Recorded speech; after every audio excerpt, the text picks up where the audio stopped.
चलिए बच्चों, तो filamentous regular division of cell in linear form. Cell कैसा हो रहा है? लीनियर फॉर्म में डिवाइड कर रहा है। जैसे मैंने यहाँ पे आपको बताया, दो टाइप से हो सकता है ये, ब्रांच और अनब्रांच।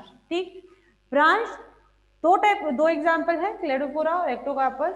ब्रांच में मैंने बात करी, जो ब्रांचेस हैं वो कहाँ से निकलती हैं? From under the septa. ठीक है, जो सेप्टा है, सेप्टा के अंडर से, नीचे से ये ब्रांचेस निकलती हैं। तो इसका एग्जांपल क्या है? क्लेडोफोरा और एक्टोकार्पस। ठीक, अनब्रांच दो टाइप के हो सकते हैं, फ्री फ्लोटिंग और होल्ड फास्ट।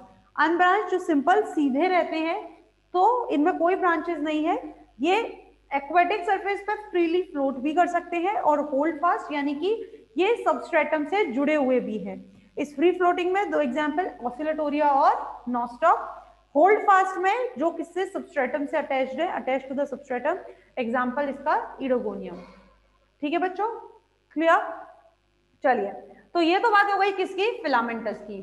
ठीक, अब बात करते हैं साइफोनेशियस। साइफोनेशियस, इसके एग्जांपल हैं वाउचेरिया और बॉट्रिडियम, जिसमें से वाउचेरिया हम कर चुके हैं भाई। ठीक, अब बात कर रहे हैं इनके स्ट्रक्चर की। साइफोनेशियस क्या होते हैं? मैं ये आगे का मिटा देती हूँ, आई एम श्योर आप बच्चों ने बना लिया होगा, लिख लिया होगा, बहुत काफी टाइम मिल गया है इसको लिखने को।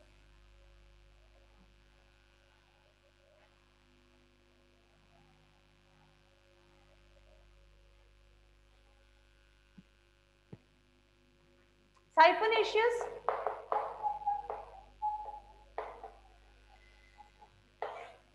साइफोनेशियस कैसे होते हैं? साइफोनेशियस में जो एल्गी होती है वो कैसी होती है? सीनोसाइटिक, सिंसाइटिक। मतलब सिंसाइटिक का मतलब क्या होता है? मल्टी न्यूक्लिएटेड कंडीशन में होती है।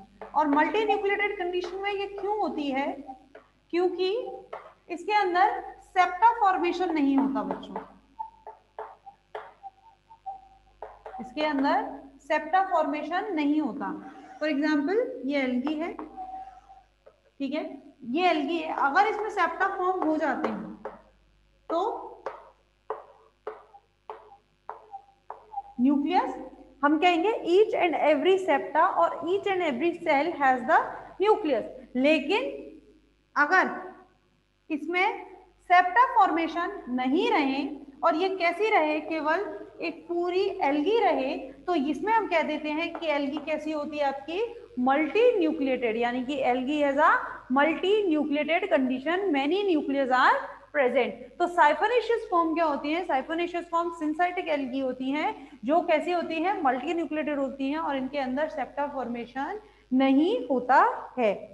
ठीक है, इनमें सेप्टा कब बनता है? Only during the reproduction. और ये हम देख चुके हैं वाउचेरिया में, सेप्टा फॉर्म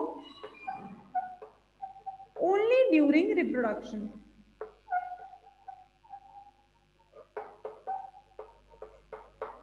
ठीक है बच्चों, वो कौन सी होती हैं? आपकी साइफोनेशियस। क्लियर? आगे बढ़े। ठीक, अच्छा, साइफोनेशियस हो गया। अब इसके बाद बात करते हैं किसकी? पेरेन्काइमेटस की। पेरेन्काइमेटस का एग्जांपल है आपका ब्राउन एल्गी। ठीक है, ये जो होती हैं फिलामेंटस बॉडी से ही बनती हैं। और पेरेन्काइमेटस, पहली बात तो बात करूं मैं, जो पेरेन्काइमेटस हम बोल रहे हैं, तो पेरेन्काइमेटस का मतलब क्या होता है? दे हैव मोर टिश्यू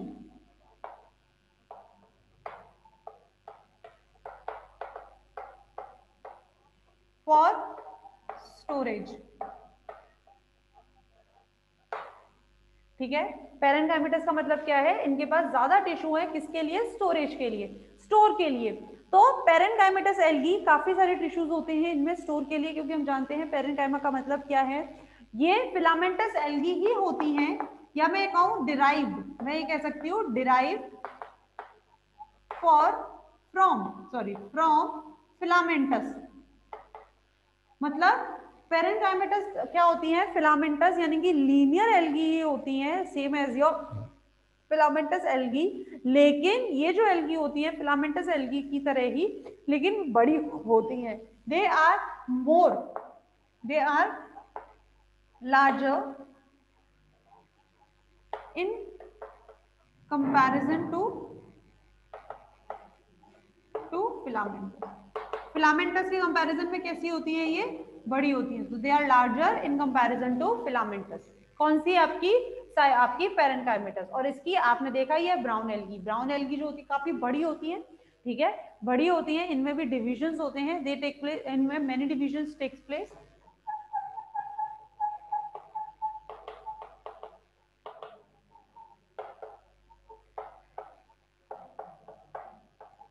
ठीक है, इनमें डिविजन्स कैसे होते हैं, बहुत सारे डिवीजन होते हैं, तो मैंने डिविजन्स टेक प्लेस। और एग्जाम्पल क्या है इनका, brown algae, brown algae example जैसे कि इक्विसिटम हो गया आपका, ठीक है, sorry sorry sorry sorry sorry equisetum नहीं, माइक्रोसिस्टस, लेमिनेरिया, सार्गेसम, ये सब। और ब्राउन एल्गी हम जानते हैं काफी बड़ी होती है, ठीक।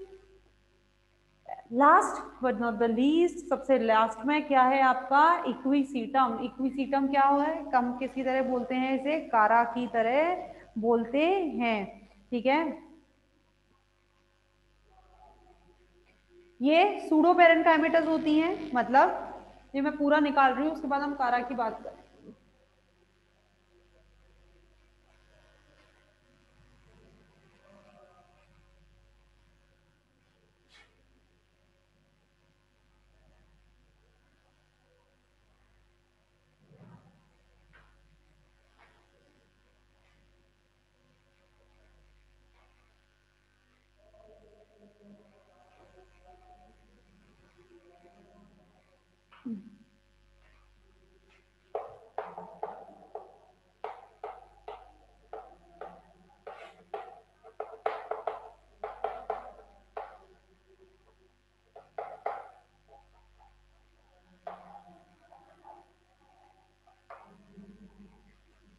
इक्विसिटम कैसी होती है, स्यूडो पेरेंकाइमेटस। स्यूडो पेरेंकाइमेटस मतलब ये मॉर्फोलॉजिकली डिफरेंशिएटेड होती है कुछ हद तक,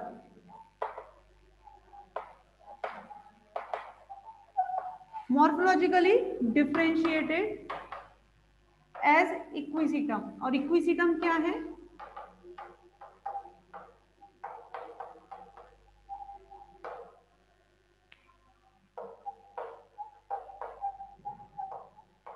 इक्विसिटम एक टेरिडोफाइट है, तो they are morphologically differentiated as Equisetum, जो कि एक टेरिडोफाइट है, ठीक है। जैसे इसका जो थैलस होता है, अगर आपको याद हो कारा, तो कारा का जो थैलस था हमने कैसे डिवाइड किया था, मेन एक्सिस, राइजोइड्स, याद है, उसके बाद branches of unlimited growth and branches of limited growth, याद है आपको, ऐसी बात करी थी हमने।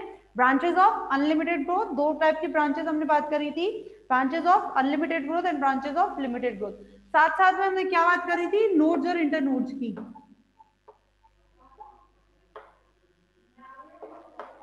ये हैं नोड्स और ये हैं आपके इंटरनोड्स, बात करी थी हम लोगों ने, ठीक है। तो वही सारी चीजें हैं। इक्विसिटम एक क्या है, इक्विसिटम नहीं हो गया, हम कहते हैं इक्विसिटम लाइक, तो ये एक स्यूडो पेरेंकाइमेटस है, क्या आपका कारा।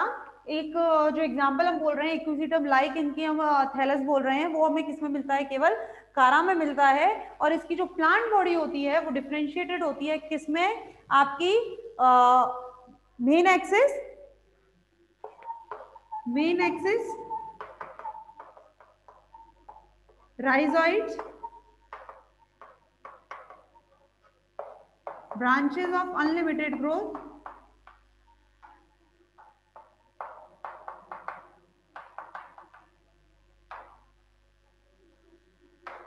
और branches of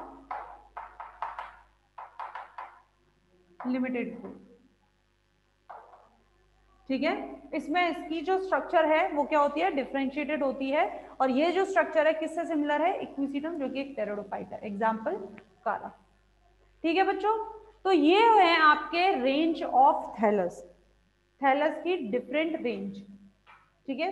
कौन कौन सी रेंजेस इसमें प्रेजेंट है वो हमने बात कर ली है।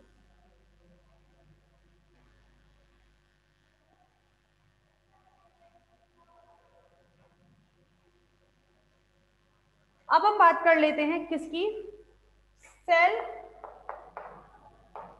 Structure in algae,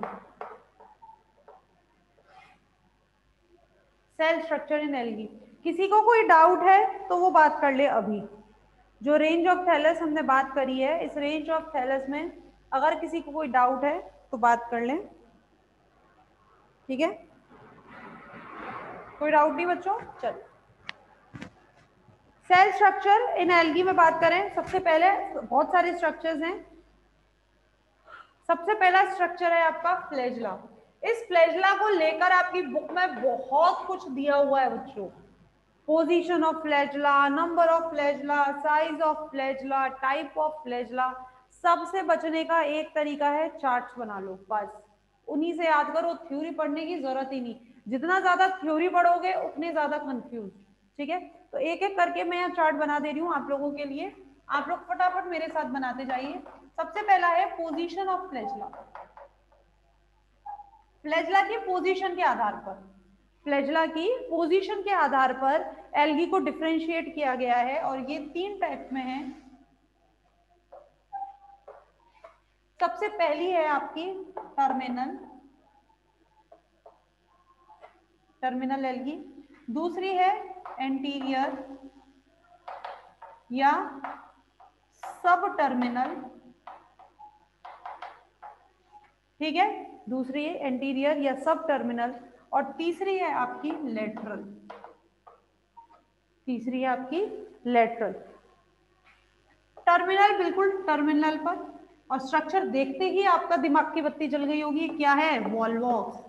very good. Example क्या है इसका? वॉलवॉक्स। टर्मिनल का एग्जाम्पल वॉलवॉक्स।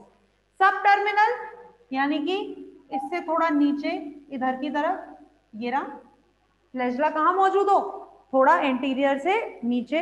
और इसका एग्जाम्पल है आपका ईडोगोनियम, ठीक है? एंटीरियर और सब टर्मिनल। और तीसरा है आपका लेटरल, और इसका एग्जाम्पल क्या है? एक्टोकार्पस,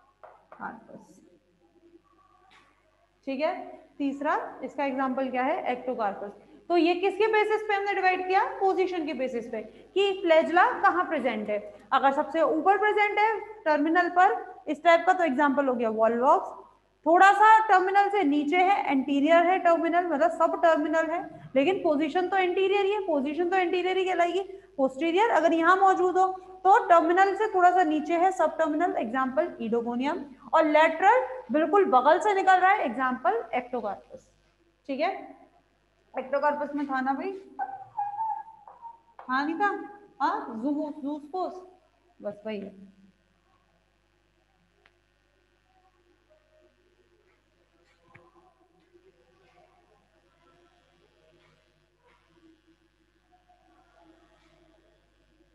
ये तो बात हुई पोजीशन ऑफ फ्लैजला। अब बात करते हैं नंबर ऑफ फ्लैजला, ठीक है? Number of flagella, 1 to many, यही कर ले, 1 2 और मैनी। तो 1 में लिखने की भी जरूरत नहीं है, बताने की भी जरूरत नहीं है। यूग्लिना यूग्लिनोफाइटा में पढ़ के आ रहे हैं।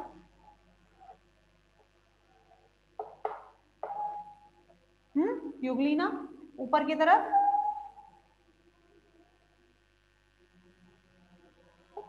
पेलिकल, ठीक।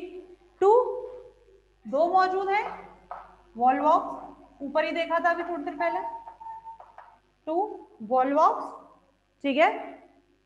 और 3 या मैनी, कई सारे।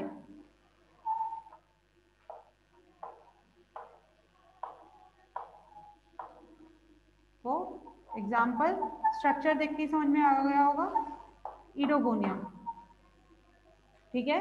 एग्जाम्पल क्या हो गया आपका? ईडोगोनियम, ठीक है बच्चों? It is the number of flagella. अगर केवल एक फ्लैजला हो तो यूग्लिना, 2 हैं तो वॉलवॉक्स, 3 बहुत सारे हैं तो ईडोगोनियम। का एग्जाम्पल हमने दे दिया मेनी।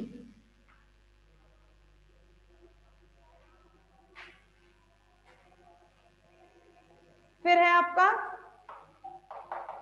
साइज ऑफ फ्लैजला,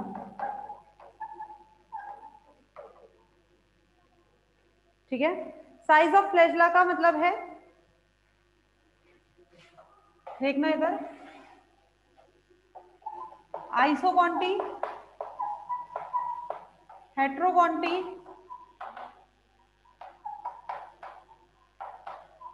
आइसोकॉन्टी, हेट्रोकॉन्टी, और तीसरा है स्टेफेनोकॉन्टी, ठीक है।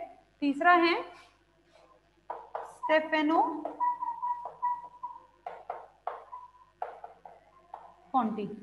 आइसोकॉन्टी, हेट्रोकॉन्टी और स्टेफेनोकॉन्टी। आइसोकॉन्टी में हम बात करते हैं फ्लैजला ऑफ सेम साइज। आपको याद हो तो जैसे कि अपन ने पायरोफाइटा में पढ़ा था, क्राइसोफाइटा में पढ़ा था, हम क्या कह रहे थे कि flagella are of inequal size. आपका क्राइसोफाइटा में मैंने बताया था flagella are of inequal size, तो वही है। अगर फ्लैजला बिल्कुल सेम साइज के हैं तो आपके आइसोकॉन्टी, और फ्लैजला अगर आपके डिफरेंट साइज के हैं तो आपके हेट्रोकॉन्टी। और फ्लैजला ये अलग होता है बेसिकली, इसमें फ्लैजला जो होता है वो कैसे प्रेजेंट होता है, present in the form of the crown. Flagella present many flagella present in the form of crown, crown की शेप में होते हैं, ठीक है, in the form of crown. और इसका एग्जाम्पल है आपका ईडोगोनियम,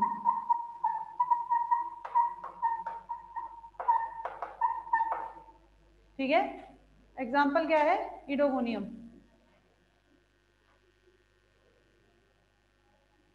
ठीक है बच्चों, चलिए बाकी का आपका रह गया है टाइप ऑफ फ्लैजला, वो हम आपका कल कर लेंगे, आज काफी हो गया हम लोगों का, हमने सारी रेंज कर ली। अब हमारे बस फ्लैजला फिर स्ट्रेच स्ट्रक्चर है, खत्म है फिर ये चैप्टर, ठीक है। तब तक के लिए थैंक यू, आप इसे पढ़िए घर पर, ठीक है बच्चों।